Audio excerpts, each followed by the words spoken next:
you very much, everybody, and thank you a lot, Frederick, for sharing your inspiration. And I think it's always quite interesting to see different size of organizations because they have completely different challenges. And so we as KOA, we started as a startup 3 years ago, 2017, now nearly 4 years ago, to actually revolutionize the post-harvest process of cocoa processing. So cocoa, not coconuts, not coffee, cocoa, that is the stuff what you make chocolate out, which is eaten in tons and tons and tons every year. If you look at the cocoa fruit, you have the cocoa beans inside. The cocoa fruit looks a little bit like a pumpkin, but the cocoa seeds, the beans, only account for 25% of the entire fruit. And there's the similar amount, another 25%, that is the cocoa flesh, the cocoa pulp, which tastes very sweet, like a mixture of lychee, mango, ananas, and so far it's discarded in the post-harvest process. The main reason why it's discarded is that cocoa is grown on very small farms. So on average, they are between 2 and 3 hectares, and they're grown somewhere in the tropical belt. And what most of us don't know, at least I didn't know 4 years ago, 80% of the cocoa is grown in West Africa. So in conditions where you have no infrastructure, water, electricity, and so on and so forth.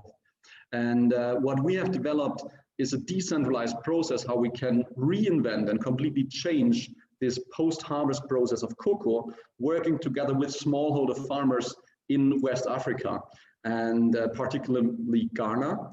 And so we reinvented this entire post-harvest process so that we can now extract the cocoa pulp and turn it into an ingredient in form of a juice or a concentrate or a powder, which we then can use to sweeten and to flavor pastry, ice creams, water, drinks. So Frederick, if you want to bring a new flavor, please feel free to reach out to us. But most likely you would know eventually our product already from Sprüngli. They had this Grand Cru Absolu, which used only our juice and our concentrate to sweeten their chocolate. So 100% sugar-free, 100% cocoa fruit chocolate that is actually benefiting the farmer, planet, and us because it's more healthy, it's without added sugar. And so what we do through this, we increase the farmer's income by 30% because we pay him a premium on top of this cocoa beans. The cocoa beans go into the direction of chocolate. That's not done by us. What we do is we take the cocoa pulp, turn it into these ingredients, and for this, the farmer gets 30% extra. This is a completely decentralized process. So as a startup, normally you don't do this. So most investors said, you guys are crazy because you're going into big corporate stuff. And it's not possible because you can't combine all the smallholder farmers in order to as well get a very traceable and 100% secure and safe value chain for a product that is quite easily spoiled. We managed to do it. We turned the impossible into the possible without any prior food knowledge before. And we work now with more than 1,800 farmers. We've got 65 employees in Ghana, and we start work with some of the largest chocolate players in the world who suddenly think it's possible at all.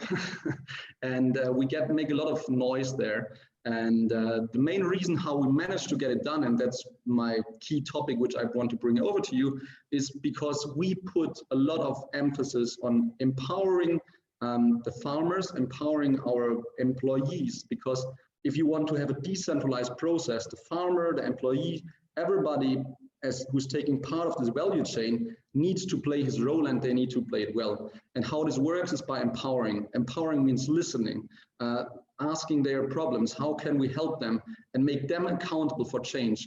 And I believe this responsibility is not only something which enabled us to do something, but as well, which will help all of us to overcome a lot of challenges which we're in right now. Because sustainability, climate change, everything that we as a society face can be quite huge. And if we don't do a first step, if we don't take responsibility to say, okay, it's maybe not my fault, but it's my responsibility to change something, we will not change something. And that's exactly what we did. We said we can change it, we can do it, and that's what all of us can do individually in an organization, or as well in large scale if you head an organization. And I think there's quite simple things which I want to give to you as example. all of us here sitting in Switzerland or anywhere else on the screen, we're quite rich and we have money, even if it's just a few thousand. We can decide where we put our money, how we invest our money. And through this, we make quite a big impact, much bigger than we expect. First thing. Second thing is, if we are in an organization, doesn't matter if you're on the top or if you're in the bottom of your organization, you can take responsibility. You can say, we can change something. We can do it a little bit better. And ask yourself, do I, for example, have to pay this pence or whatever? There's always a chance to take responsibility. And I say responsibility very deliberately and not sustainability, because it means response and ability. We always can respond to an environment we have got. And it's a challenging time we're in, and we have huge things to solve. And Frederick just named a few of them. We have plenty, countless things to do, and we have to start, and all of us can make a change, and you can make a difference. And together we can change something. That's what I think is very relevant. And we have shown with COA that if you take responsibility, if you give responsibility and empower others as leaders, they can make a change and they can make the impossible possible. That's not only good for the profit of the company, but as well, that's good for the planet. And that's what I want to give to you. And